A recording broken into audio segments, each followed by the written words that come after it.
Bora falar sobre o seminário acerca da cidadania ocorrido aqui na Itália nesta última semana, onde se abordou ali o Ius Itali, Ius Sanguinis, Ius Culturi, Ius Solis e por que não dizer Ius Invencione, não é verdade? Então separa o corneto de albicoca porque nós cheguemos.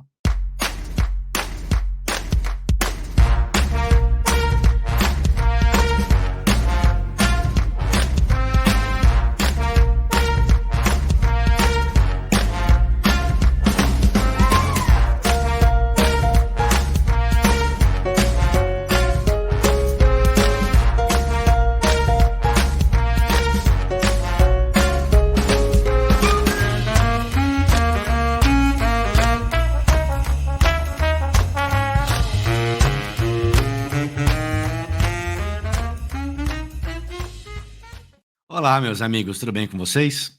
O vídeo de hoje é um resumo do seminário ocorrido aqui na Itália, que teve a duração de mais ou menos 5 horas, com figuras ilustres e respeitadas no nosso meio jurídico. Antes de iniciarmos, preciso ressaltar que esse vídeo só é possível diante do trabalho de transmissão ao vivo do seminário por parte da revista Insieme. Portanto, todos os créditos pela transmissão à revista e ao seu proprietário, o jornalista Peron. Pessoal, o que pretendo destacar aqui são os pontos importantes e os pontos controversos. Logo, esse vídeo não será um resumo das 5 horas. Por derradeiro, se você, youtuber ou assessor, que assistirá meu vídeo porque não teve paciência ou decência de dispor de 5 horas para assistir o seminário e vem utilizar o meu vídeo para publicar sua versão, tenha decência de dar os créditos a meu trabalho. Voltando ao seminário, participaram diretamente deste o deputado Franco Tirelli, a advogada Mônica Restani, o advogado Giovanni Caridi, o professor Paolo Bonetti, o professor advogado Massimo Luciani, professor Gianluca Scarchillo, o professor advogado Giovanni Bonato, os juízes Dr. Salvatore Laganà, o Dr. Giovanni Calasso e o Dr. Fulvio Tancredi. Ponto 1. Direito comparado, muito utilizado no campo da ciência jurídica, tem razão de existência quando se pretende melhorar a lei interna, comparando tais regras aos demais países que têm a mesma estrutura jurídica, o mesmo estado político e, por fim, uma história muito parecida. Quando se faz uma comparação entre Itália e Alemanha, como ali foi feito, por exemplo, estamos deixando de observar que, historicamente, a Alemanha sequer reconhecia seus cidadãos nascidos e muito perseguidos. De igual forma, Portugal e Espanha, que perseguiram judeus e outros tantos. Deixaram de entender que países colonizadores são mais fechados em sua lei de cidadania e os países colonizados normalmente têm uma legislação muito mais flexível. Princípio constitucional: tratar os iguais de forma igual e os diferentes de forma igual entre si. Resumindo, existem países que se fecharam porque se acham melhores que os demais e não querem misturar raças, tipo os arianos. Não consigo entender o que leva uma pessoa extremamente estudada a fazer uma comparação entre países diferentes, em tudo. Seria como comparar o que o filho de um sheik pode ter e fazer, e o que um filho de um pobre, de um reles mortal, pode ter, pode fazer ou pode conseguir. São incomparáveis entre si. Ponto 2. O professor e colega Avvocato Bonato sustentou muito bem seus argumentos e merece ser destacado. O acesso ao reconhecimento não começa com o pedido feito a uma das autoridades, consulado, comune ou mesmo poder judiciário, e sim na própria pesquisa da sua árvore genealógica, com a consequente busca e reunião dos documentos. A dificuldade começa no acesso da certidão de nascimento italiana. Então veja só, primeiro a gente busca nas nossas certidões brasileiras todos os documentos que nos remetam ao italiano, né, alguma informação desse italiano. E depois disso, se essas informações forem boas nas nossas certidões de nascimento, se torna um pouco mais flexível, um pouco mais fácil o acesso à certidão italiana de nascimento ou de batésimo. Contudo, muitas vezes, ou a maioria delas, nós não temos boas informações nas nossas certidões brasileiras. Então, o destaque que o tempo, então, que o professor deu, não é simplesmente o tempo que se perde com o procedimento da prática propriamente dita, mas sim desde quando começa. Eu tenho clientes que já perderam aí, que perderam ou dispuseram de 5, 6 anos até descobrir quem era o italiano dele. Então vejam que o processo, o início, então, não é no momento do pedido, e sim lá atrás, né, tentando descobrir se é um italiano, se existe um italiano, quando ele nasceu, o nome dele e tudo quanto necessário para se iniciar essa prática. Ponto 3. O ilustre presidente do Tribunal de Veneza, Dr. Laganá, entre suas considerações, mostrou-se muito favorável ao conhecimento da cidadania, bem como ele destacou ali os problemas que ele tem em seu tribunal. Podemos entender de suas considerações, resumidamente, que o tribunal está totalmente largado ao problema de excesso de processos, ou seja, não tem do Estado italiano uma solução com envio de mais juízes para ali atuar. E destacou que o protocolo assinado, né, poderá melhorar o tempo processual. Não, isso não vai melhorar em nada o tempo do julgamento. E sim, em cada caso, diminuir o tempo de reserva desses processos, ou seja, aquele momento em que o juiz põe a decisão, né? eh, Aqui na Itália a gente chama de reserva, num, como se estivesse ele esperando, então, que ele escrevesse a sua decisão e publicasse, né? Então, esse prazo, sim, ele pode ser menor, porque uma vez que aquela peça está mais concisa, que está seguindo ali o protocolo, o juiz perde menos tempo para fazer a sua análise e aí, então, fazer um judício e depois proferir a sentença. Mas quanto ao procedimento em si, entre a distribuição e a data do julgamento, nada influencia seguir aquele protocolo ou não. Mas devemos ser honestos. Ele realmente demonstrou interesse em solucionar esses prazos. E mais, demonstrou estar insatisfeito com o que ocorre nesse instante. Resumindo, ele atribuiu ao Estado o problema que ali está vivendo em seu tribunal. Em que pese sua posição favorável em resolver, mesmo não tendo novos juízes, existem outras formas de se resolver e acabar com esta fila do tribunal. Uma delas, como eu já disse num vídeo anterior, é criar em seu tribunal um sistema parecido com os juizados especiais brasileiros, né? O GCRIM ou mesmo o JEC. Esses advogados ou estagiários em direito poderiam sanear o processo antes da data de audiência e ali verificar se algo não está bom, não está bem feito, não está na formalidade, tipo algum documento faltou no apostilamento, ou falta uma notificação, ou falta um documento, falta uma qualificação errada, faltou a árvore genealógica, etc, etc, etc. Fazendo, ao final, um resumo do direito e de todos os documentos juntados, né? E também um resumo da peça de defesa, eventualmente da avocatura. Esse saneamento deixaria o processo pronto para o julgamento, sem a necessidade do juiz ler, ver, rever o processo como um todo e emanar apenas um decreto de remarcação da audiência por pequenos problemas. Então, ao invés de ele passar por todo aquele processo para descobrir que faltou um apostilamento e remarcar essa audiência para 3, 4, 5 meses depois, ele já pegaria esse processo todo saneado, quando passou por aquele estagiário, por aquele advogado, pronto, então está para decisão, ele vai abrir, vai ter o resumo do direito das partes, todo o documento ou os documentos já verificados, e ele pode dar a sua decisão, proferir a sua sentença ali. Por quê? Porque todo aquele processo de verificação já foi feito por um profissional anteriormente, evitando o quê? Que se mande o processo lá para frente por faltar um pequeno timbro, um selo, ou exemplo, que é muito fácil de se observar, faltou ali o selo do reconhecimento da assinatura de alguém num documento público. Ele também falou alguma coisa sobre como resolver o problema do trânsito em julgado. Não, pessoal, não falou nada. Mas defendeu as associações. E confesso que não entendi o porquê. Haja vista ter pontos muito mais importantes para se destacar e para se resolver do que simplesmente falar bem desta ou daquela associação que, neste momento, ainda está deixando a desejar. Espero que sirva como, não lição, mas como um caminho a se tomar, porque uma associação bem constituída, bem levada, bem estruturada, realmente tende a trazer benefícios aos seus associados. Vale ressaltar, segundo o presidente Laganá, que ele contratou mais de 10 profissionais para ajudar os juízes honorários.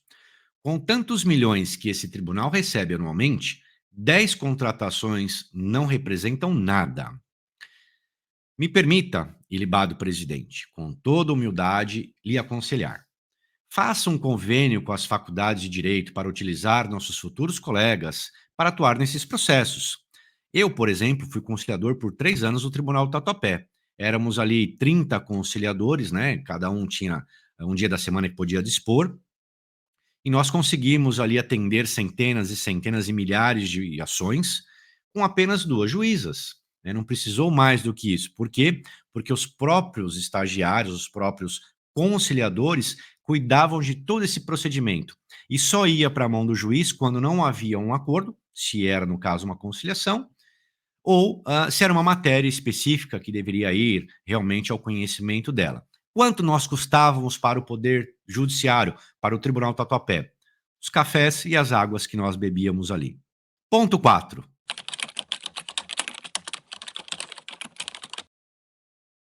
Os juízes Tancredi e Calasso, excelentes juízes, ficaram com a parte mais importante, a meu ver, o trâmite processual. O excelente juiz Tancredi destacou ter ocorrido a pacificação da avocatura de não se constituir mais nos processos, pois, além de um trabalho imenso para a avocatura, não se deve procrastinar o processo com falácias ou esparrelas. Mostrou também que tem interesse que os processos sejam agilizados, dentro, óbvio, da sua legalidade. Mas nem tudo é belo. O nobre juiz, infelizmente, apoia que os processos não passem de 10 requerentes e apontou suas razões. A meu ver, com todo respeito, esse tal protocolo assinado deveria contemplar o seguinte: que ao limitar em 10 pessoas o número de requerentes, havendo, portanto, casos de mais de 10 pessoas, o juiz que recebeu o primeiro processo deve se tornar o juiz prevento e assumir os demais processos provenientes desse mesmo grupo. Então, um grupo com 30 pessoas, eu divido em 3 processos, distribuo o primeiro, tenho ali o juiz prevento, né? O juiz que recebeu o processo. Logo, aqueles 2 outros grupos eu distribuo diretamente para ele, então ele se torna o juiz dos 3 procedimentos. Outra coisa interessante também é que o andamento deve ser simultâneo desses 3 processos, ou seja, as datas de audiências devem ser mais ou menos próximas, não devem estar muito uma das outras. E uma outra situação também que eu acho importante é que os documentos utilizados, originais no primeiro processo, no segundo, aquilo que for documento comum entre a árvore, né, entre as pessoas daquela árvore, devem ser utilizados cópias, no muito cópias via Tribunal de Justiça ou atestadas por seus advogados. E, por final, o contributo unificato também deveria ser único, né? Não tem por que dividir ali, ou, aliás, multiplicar por 2, por 3 contributos, uma vez que a obrigação de dividir em número de 10 pessoas foi exigida pelos juízes para nós, sem qualquer amparo legal, meramente para auxiliá-los, né, para que eles se sintam confortáveis em analisar o processo com menos pessoas. Então, trata-se de uma vontade do juiz para adequar um trâmite mais rápido, porém, como não há previsão legal, tudo isso que eu disse deve ser feito e aproveitado. Eu gostaria de parabenizar este juiz. Por quê? Em momento algum, ele demonstrou ser contra o direito, né, ao nosso direito, ou a favor de dificultar o processamento. Como disse, é um excelente juiz e eu o respeito demais. No que tange ao erro material, a meu ver, ele erra ao sustentar que para arrumar tal erro, tipo data de nascimento digitada errada, se deva ali marcar uma audiência notificando a avocatura e se fazendo uma espécie de novo procedimento. Ora, se a avocatura já pacificou o entendimento de não resistir aos pedidos de cidadania, por que não pacificarem também o entendimento, não se constituir nessas ações de correções, uma vez que não se discutirá em modo algum o mérito e não poderá sequer ser abordado o mérito. O que se discute ali é um erro. A pessoa nasceu dia 15, na hora de digitar, digitou dia 16. A pessoa nasceu, por exemplo, em São Paulo, mas foi registrada ali no cartório de Santo Amaro. Então veio nascido em Santo Amaro, não existe isso, né? Nasceu em São Paulo. Então é um erro ali material que não tem nada a ver com o mérito do processo. Logo, poderia ser uma instância de correção imediatamente feita pelo advogado, assim que ele detecta esse erro, recebi essa sentença, já detecto o erro e já ingresso com essa instância de correção. Ao mesmo tempo que eu ingresso com a instância, eu notifico quem eu devo notificar, tá certo? E já aviso também no mesmo processo que aquelas pessoas da relação jurídica foram notificadas. E o juiz, imediatamente ao receber essa instância, ele já corrige o erro um dia, 2 dias depois. Por quê? Pessoal, aquilo está fresco na cabeça do juiz. Ele acabou de verificar aquelas certidões, ele acabou de decidir sobre o processo. Então é fácil de ele verificar ali, muito fresquinho na cabeça, um erro de data. Ele não precisa rever tudo, né? De repente analisar várias certidões. Não. Pontualmente, olha, certidão número 15, o senhor disse que nasceu dia 16, mas nasceu dia 15. Tá aqui, já notifiquei todo mundo e já decide. Ele vai gastar 10 minutos para fazer ali um ampassã naquelas informações e proferir a decisão dele. Então, nós teríamos também uma forma de agilizar esses procedimentos de erro material. Então, lembrando, pessoal, tudo, o que nós precisamos são agentes, são sujeitos com vontade, né, de fazer acontecer. Na sequência, assistimos o juiz Calasso, como dito, outro excelente juiz. Ao abordar o tópico interesse de agir, se mostrou extremamente célere e a favor de enxugar a máquina judicial, a máquina procedimental. Alguns colegas advogados pedem que se comprove, por exemplo, ter entrado na fila dos consulados, outros que, caso não se consiga entrar, que se deve fazer um procedimento caríssimo de intervenção num tabelião para se atestar que naquele dia, naquela hora, naquele ano, o consulado não tinha vagas. Então, nesse exemplo que eu estou dando é o seguinte: alguns colegas falam, olha, você tem de entrar na fila. Sem entrar na fila, você não pode propor o processo. Outros dizem, olha, você não precisa entrar na fila. Todavia, ao detectar esse problema, você vai printar a tela do computador, marcando dia e hora, e nós vamos procurar um tabelião para que ele veja que realmente isso está acontecendo. Porém, isso é pago. Nós, da Mendrone, sempre dissemos que não há necessidade de nada disso. Basta ali três prints sem precisar atestação alguma. Mas o que o Calasso diz? Que nada disso é necessário. Nada, né? O que ele pensa? Que todo mundo, todos os juízes aqui, todo mundo que trabalha na área, sabe que esses consulados não têm vagas, que eles não dispõem de vagas para os interessados. Então, para que eu preciso eh, criar mais documentos, gerar mais documentos, gastar mais dinheiro, deixar o procedimento mais gordo, deixar a base de dados do tribunal mais inchada para um documento que não tem necessidade de existir, uma vez que todo mundo sabe que o consulado ou os consulados não dispõem de vagas para tal mistério. E aí o que acontece? Nesse contexto, quando ele falava sobre isso, o presidente do tribunal ficou então de se reunir com os demais juízes lá do Tribunal de Veneza para firmar um entendimento entre eles, né, sobre a desnecessidade desta prova. Ou seja, eles criariam ali uma espécie de jurisprudência Calasso, foi até uma brincadeira que eles fizeram, né? Pegar aquele entendimento do Dr. Calasso e dizer, olha, vamos aproveitar então essa ideia do Dr. Calasso e não vamos mais então solicitar esse documento. Imaginem aí um processo com 10 pessoas, como eles querem limitar, se você tiver 3 prints por pessoa, nós estamos falando em 30 prints, né? Então, isso só deixa a máquina gorda, o sistema gordo, tudo gordo, e ele lá perdendo tempo, rolando né, as telas procurando informações. Então, realmente, é uma ideia bacana que o Dr. Calasso deu, que merece seguir em frente e ganhar o apelido gracioso de jurisprudência Calasso. Ele também abordou de forma perfunctória a problemática sobre o registro da sentença. Porém, quando foi sustentar seu entendimento, uma colega fez intervenção com outro tema, e ele acabou deixando de sustentar seu entendimento, que, a meu ver, era um dos mais importantes naquele instante. Deixaram bem claro que a agência Delentrate está preocupada somente com o caixa, com o din-din, com o dinheiro, né? Deixando de resolver o problema gerado pela ganância financeira e arrastando a resolução do problema ou dos problemas que estão existindo em razão do que da própria dialética que eles criaram, da própria forma de cobrança e de como se é impossível cobrar e avisar as pessoas todas envolvidas que têm de pagar o que foi recebido, né? Então eles criaram ali a burocracia e essa burocracia está retardando processos em mais de 5, 6 meses em alguns casos, para vocês terem uma ideia. Por quê? Por falta de inteligência de quem resolveu cobrar essa taxa. Ao ser interpelado por outro participante, o professor Bonetti acabou sustentando a ideia de que a cidadania já tem uma forma de limitar a descendência em até sexto grau, utilizando para o seu entendimento o artigo 77 do Código Civil, na matéria específica de parentela.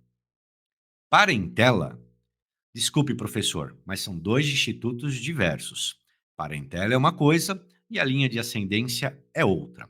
A parentela, para o Código Civil, é para limitar as linhas tidas como parentes, por isso o nome parentela, inclusive com aplicação de vocação hereditária.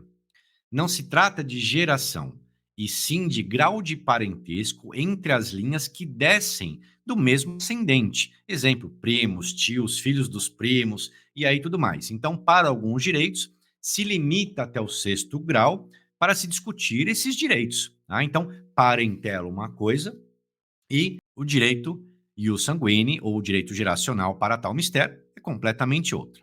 E com isso eu tenho de dizer, mamma mia, ainda bem que eu não fui aluno do senhor. Para o juiz Colasso, o problema não será resolvido com o aumento de juízes, e sim com aquilo que vem depois da sentença. Desculpe, doutor, mas hoje o problema está no prazo de marcação de audiência e na registração da sentença. Então, nós temos dois problemas. Não adianta eu tentar ou conseguir resolver o problema dos registros, mas deixar ainda o problema das audiências ficarem para 2 anos. 2 anos e lá vai alguma coisa. Então, eu tenho que resolver dois problemas ao mesmo tempo. O primeiro, tá, de cunho pessoal do tribunal, agilizar as audiências. E o segundo, que é então tem que ser junto com a agência para se resolver esse prazo que ela perde na cobrança, no registro e no envio das comunicações. Sabe como resolver? De duas formas.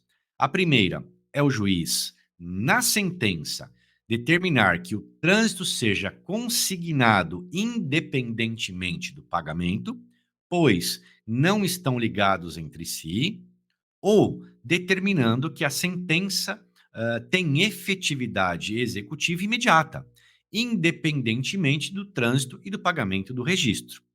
Isso porque, a meu ver, a sentença de cidadania é de execução imediata, principalmente tendo em vista que a avocatura não apresenta resistência ao pedido. Trata-se de presunção lógica.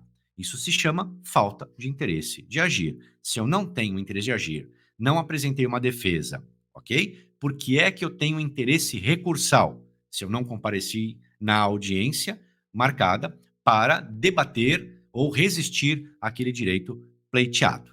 Infelizmente, não deixaram o juiz, né, o doutor Calasso, concluir a sua apresentação, tomando-lhe tempo com perguntas ou intervenções em momento errado. Para mim, parecia que sua apresentação traria inovação, principalmente no campo conceitual, acerca do tema interesse de agir. Tá? Eu gostei muito da postura e de como ele começou a falar, de como ele deu a entender que ele abordaria os tópicos, mas ele foi ali, sofreu intervenções de outros colegas fazendo perguntas das mais diversas. E numa dessas intervenções, uma oficial de um comune, ela não se identificou, pelo menos eu não senti isso, ao se pronunciar, citou que todos os pretendentes devem apresentar todos os dados precisos do italiano quando se pede uma certidão. Será justo isso? Imagine a ideia, pessoal. Eu tenho lá, consegui, peguei todas as certidões brasileiras, cheguei lá na frente e descobri que o meu bisnono, ele era italiano, mas infelizmente a certidão tem. Exemplo, Giuseppe Garibaldi, italiano, nascido em 1829, 1879, 1869, o ano que for. Perfeito? Não tem mais nada. Aí eu começo a produzir ali, ou a pesquisar, eu contrato um pesquisador, um genealogista, e vou tendo algumas informações, consigo poucas informações no Family Search, outros canais de busca. Mas acabo descobrindo que ele é do comune, por exemplo, de Prata di Pordenone, tá? Então eu tenho um ano e tenho o comune. Poxa, por que eu não posso entrar em contato com esse comune e dizer, olha, oficial, o meu italiano, Giuseppe Garibaldi, nasceu aí no ano de 1829, em 1879, em 1899. O senhor poderia verificar? E dentro de um prazo que o comune acha interessante, que acha que pode cumprir, dizer, olha, achamos ou não achamos, né?